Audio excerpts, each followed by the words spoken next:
почитувани представници на медиумите, повод на денешната пресконференција и заеднички со Светската здравствена организација, Институтот за јавно здравје, како и нашите партнери, да го одбележиме Светскиот ден без тутун 2026 година.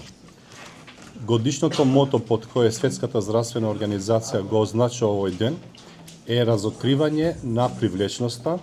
спротивставување на зависноста од никотин и од тутун.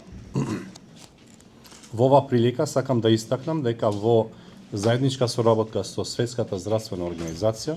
со Институтот за јавно здравје, како и центрите за јавно здравје, локалната самоуправа и локалните здравствени домови, почнуваме координативни активности за зајакнување на услугите за откажување од пушење на локално ниво.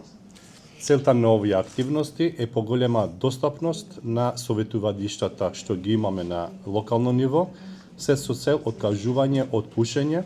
зајакнување на системот за упатување, како и континуирана поддршка на овие лица со посебен фокус на младата популација во нашата држава. Сакам да потсетам за уште една значајна новина која ја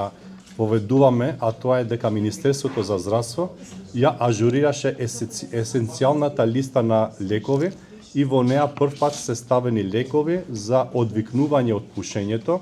и контрацептивните средства, а тоа се трансмедалните фластери и никотинските гуми за джвакање.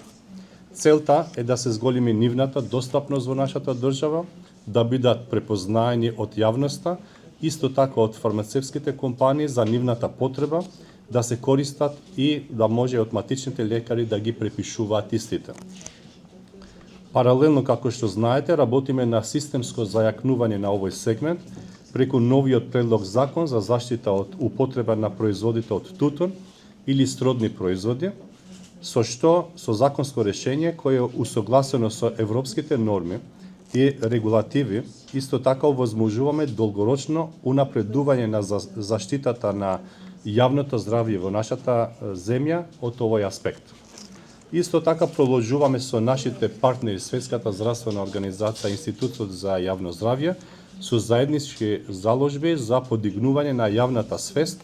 за откажување од пушењето и заштита на здравјето во нашата држава. Благодарам многу.